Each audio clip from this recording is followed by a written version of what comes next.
तो बोलणार आहे. तुम्ही बोला. ते माहिती देत नाहीत काय ते माईकवरच बोलतो ना. सगळं व्यवस्थित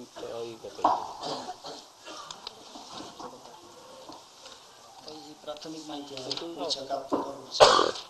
मी थोडं तुम्हाला ऑफिशियली जे बोलतो 28/5 आवारा कंपनीवर पहिल्यांदा खंडणी मागण्यासाठी हे 2 आरोपी आले.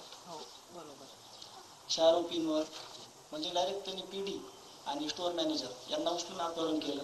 28 तारखेला त्यांच्या गाडीला वगैरे कॅमेरे असल्यामुळं ते ट्रेक झाले. त्या दोन्ही आरोपीला पकडलं. तर त्याची फिर्याद ही 29ला झाली.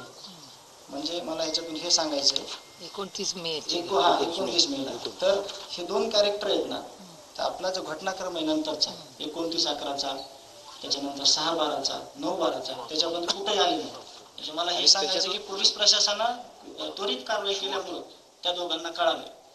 त्याच्यातला एक आरोपी आणखी हा आरोपी आहे ना अनोळखी, तो सगळ्यांच्या ओळखीचा आहे. हा ते सांगतो ना, त्याची माहिती आपण त्यांच्याकडून घेऊ, पण त्याच्यावर कुठलीही कारवाई नाही. आणि हेच इथल्या आमच्या पोलीस प्रशासनाची पद्धत आहे. इतर टाकून द्यायचं, तपासात काही सापडलं नाही म्हणायचं, त्याला सोडून द्यायचं, त्याचा पाठपुरावा देखील कोणी करत नाही. तर मला सांगायचं होतं की हे पहिला FIR आहे की जिथल्या तिथं कारवाई केल्यामुळे हे कॅरेक्टर पुढे कुठल्याही याच्यामध्ये आले नाही. त्याच्यानंतर 6 तारखेला ज्यावेळेस खंडणी मागण्यासाठी हे लोक आले 6/12 त्याच्या अगोदरचा पण एक FIR आहे 29/11चा. तो 29च्या तारखेत आला. हा तसं ही सिक्वेन्स अशी आहे. 29/11ला ज्यावेळेस इथं खंडणी मागायला आले त्यांच्या नावाखाली, त्यावेळेस हे तेजच्या एका राजकीय कार्यालयात बसले होते तालुका अध्यक्षाच्या, जो की ह्याच्यातला कुणाचा आरोपी आहे विष्णू चाटे. तर 29/11ला हा जो टायमिंग आहे ना, त्या टायमिंग मध्ये हे महाशय त्याची एक रजिस्ट्री होती. धमकीचा जो टायमिंग आहे आणि इथल्या रजिस्ट्रीचा टायमिंग आहे तो सेम आहे. हा टायमिंग. ही दुसरी घटना इथली, त्याच्यावर पण कुठलीच कारवाई त्यावेळेस झाली नाही.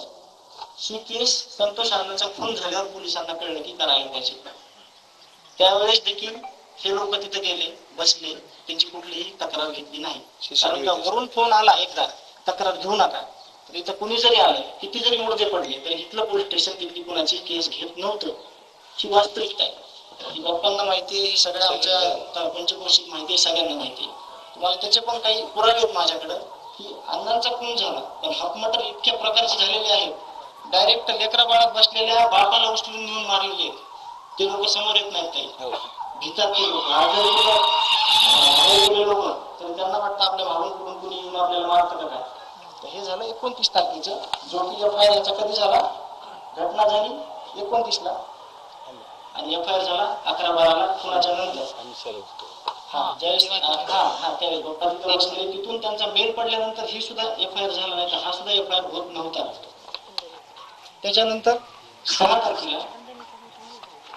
तारखेला ज्यावेळेस ही घटना घडली, आरोपी परत आले, वॉचमॅनला मारहाण केली. वॉचमॅनला मारहाण केल्यानंतर एक गावचा प्रमुख म्हणून तिथून फोन आला की अशी भांडण चालले. त्यावेळेस भावाला देखील मारलं. गाववाले भरपूर होते. त्या दिवशी महापरिनिर्वाण दिन होता. त्या दिवशी गावातले काही लोक आले. शनी सरपंचाला हात म्हणजे मारलं, शनी त्यांना मारलं. पण ती भांडणं अशी होती की सोडासोडीची. मी स्वतः तुम्ही इन्क्वायरी करा, PSI शिंदे साहेबांना बोलून घेतलं की मसाज उच्चस्तरीयला अशी अशी भांडणं चालली, त्या जे कोणी आहेत त्यांना घेऊन जा. आणि आम्ही त्यांना अंगाला हातही नाही लावता दोघा भावांनी. हे सगळे लोक त्यांना बाबासाहेबांची शपथ खाऊन थांबवले आणि ह्या आरोपीला सोडलं. त्या आरोपीच्या गाडीमध्ये, जी की खुनाला गाडी होती, त्याच्यात सगळे हत्यार होते. तरी देखील ती गाडी सकाळी 7ला इकडे चक्रा मारते मसाजूरला. हे आरोपी संध्याकाळी 11:30 वाजता जामीन होती त्यांची, टेबल जामीन. आणि तो जामीन करणारा वारस तांदळे, जो की CID ऑफिसला, जो रजा पुरवतो ह्यांना पांघरायला, आरोपीला पाण्याचे बिस्लरी पुरवतो, हे इथपर्यंत ह्या घटनाक्रम झालेला आहे या 29 तारखेचा. त्याच्यानंतर अट्रॉसिटी 12 तारखेला झाली. खून झाला 9 तारखेला, अट्रॉसिटी झाली 12 तारखेला. ही अट्रॉसिटी 6ची. ही जर अट्रॉसिटी 6च्या 6ला झाली असती, तर ह्या जे प्रोकरणी लोक आहेत हे कमीत कमी 15-20 दिवस मध्ये असते. यांना कळलं असतं प्रशासन काय, शासन काय, कायदा काय. गुन्हा केल्यावर काय होतं हे बिलकुल झालेलं नाही. आणि मग त्याच्यानंतरची स्टोरी अशी की ज्यावेळेस माझ्या भावाचा मृत्यू झाला त्यानंतर मिसिंगची केस 3.5 घंट्याने घेतली. आमची गडबडीत बाहेर होतो तर आम्ही तर सही करायला मध्ये बोलवून सही घेतली, इथपर्यंत झालं. त्याच्यानंतर घटना घडली 7 पर्यंत सगळे लोक गावातल्या रस्त्यावर बसले रात्रीच्या 1 वाजेपर्यंत. तोपर्यंत कुठलंही कुणी त्याच्यात फेरबदल केला नाही, कुणी पुरवणी व्यवहार घेतला नाही. रात्री 1 वाजता शब्द दिला, जे PI बल्लाळ आहेत, ऑडिओ क्लिप त्यांचे आलेले आहे, त्यांचे काय संबंधित कोणासोबतचे, तर त्या बल्लाळांनी इथं सांगितलं की 9 वाजेपर्यंत आम्ही आरोपी तुमच्याकडे आणतो, तुम्ही आता उठा. बाया माणसं लेकरं सर्वसामान्य माणसं रस्त्यावर बसलेले होते. मग सकाळी 9 वाजेपर्यंत त्यांनी कुठलीच कारवाई केली नाही. रात्री घटना घडल्यावर 10:30 वाजेपर्यंत आरोपींचे फोन चालू होते. मी स्वतः विष्णू चावडेला 12:30 वाजता फोन केला तरी फोन चालू होता. यांनी कुणालाही ट्रेस न करता कुणालाही पकडलं नाही. हे आरोपी वाशीकडे गेले त्याचं कारण होतं तिथं की PSI घुले नावाचे यांचे नातेवाईक होते ह्या आरोपींचे. त्यांनी सांगितलं की पुढे पोलीसच्या गाड्या आहेत, तुम्ही कोणत्या ठिकाणी गाडी थांबवायची कुठून पळून जायचं. आणि म्हणले पुढे जंगल आहे. कुठे जंगल आहे? वाशीमध्ये जंगल आहे असं तुम्ही बघा नेटवर्क किंवा सॅटेलाइटवर, तिथं जंगल आहे का बघा. हे म्हणले जंगलात पळाले आणि तिथून निसटून गेले. हे झालं. त्याच्यानंतर मग आदरणीय मनोज दादा इथं जवळपास 4 वाजता आले होते. ते रात्रीचे 11 वाजेपर्यंत होते. त्यांनी पुरवणी FIR करून घेतला. त्याच्यानंतर PM केलं. 1:30 वाजता इथं ज्यावेळेस अंत्यविधी झाला भावाचा त्यावेळेस मनोज दादा इथं होते. जर दादा येऊन बसत नाहीत तर ह्या घटनेची सुरुवात होत नाही आणि तुम्ही देखील कोणी आमच्याकडे येत नाहीत, कारण का तिथंच विषय सगळा संपत होता. गुन्हा नोंद झाला त्या दिवशी. दुसऱ्या दिवशी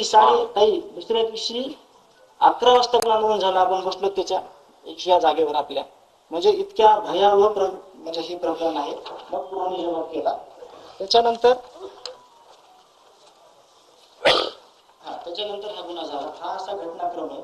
आता ह्याच्यातून एकच आम्हाला तुम्हाला त्याचा सारांश द्यायचा आहे की सगळी पोलीस यंत्रणा, ते SP साहेब असतील, ते PI साहेब असतील, ते LCB चे लोक असतील, ह्या लोकांनी एवढी अराजकता माजवली. हा खून हा आरोपीने केला नसून हा यंत्रणेने केलेला गुन्हा आहे असं मी त्याचा भाऊ म्हणून ठोकपणे सांगतो आणि त्याचे सगळे पुरावे देतो पोलिसांना.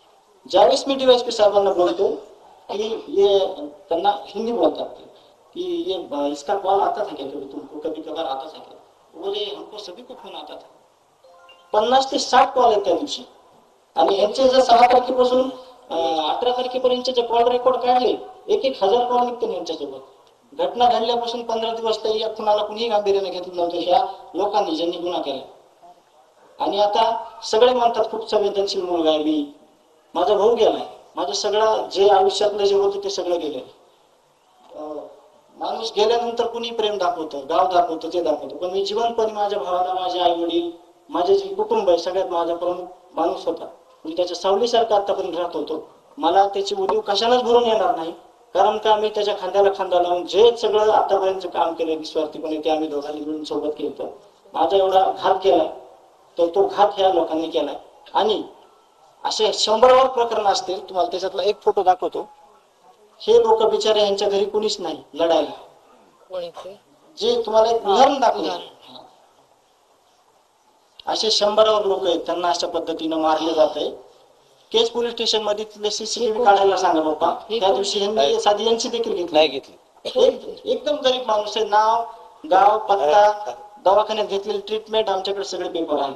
आम्ही टिकलोच फक्त गावाले आणि आम्ही एका गोष्टीवर की जे ह्या पोलीस यंत्रणेला 8 दिवसात पहिल्या करायचं होतं ते केलं नाही. पण आम्हाला जर तसं त्यांच्यावर भरोसा टाकून बसलो असतो तर ताई आमचं कुणी ऐकून घेतलं नसतं. आमच्याकडे सगळ्या गोष्टींचे पुरावे आहेत. सगळे CCTV हे समाजातून आले, काही पत्रकार बंधूंकडून आले, काही चळवळीतल्या लोकांकडून आले, काही गावकऱ्यांकडून आले. हे दुर्दैव आहे. या पोलीस स्टेशननं पहिल्या 6 दिवसात पूर्ण जिल्ह्यातले सगळे CCTV फुटेज हे हस्तगत करायला पाहिजे होते. सर्रास फिरतायत सगळीकडे आरोपी घटना झाल्यावर पण हप्ते वसुली करतायत. आता जो कृष्ण आंधळे ना फरार, त्याच्या मित्रांनी त्याच्या वाढदिवसा दिवशी अशोक मोहिते नावाच्या डोक्यात कोयता मारला. तो लातूरच्या सह्याद्री हॉस्पिटलला ऍडमिट होता आणि त्याला आम्ही सुट्टी डिस्चार्ज होताना मी गेलो होतो स्वतः तिथं. एवढ्या घाबरलेल्या अवस्थेत होता तो. आणि होमगार्ड आहे तो स्वतः होमगार्ड आहे तो. म्हणजे ह्या घटना अगोदर पण घडत होत्या आणि पुढे सुद्धा त्या घटना अशा घडत आहेत की लोक जे आहेत ना, आरोपीची सुनावणी असेल ना तरी त्याचं मनोबल वाढवण्यासाठी येत आहेत आणि आम्हाला दाखवत आहेत की म्हणजे आम्ही त्यांचं समर्थन करतोय. आम्हाला कुठेतरी भीतीयुक्त वातावरणात आम्हाला भीती वाटा, पण मी स्वतः माझं कुटुंब आणि गाव आम्ही कधी घाबरणार नाही.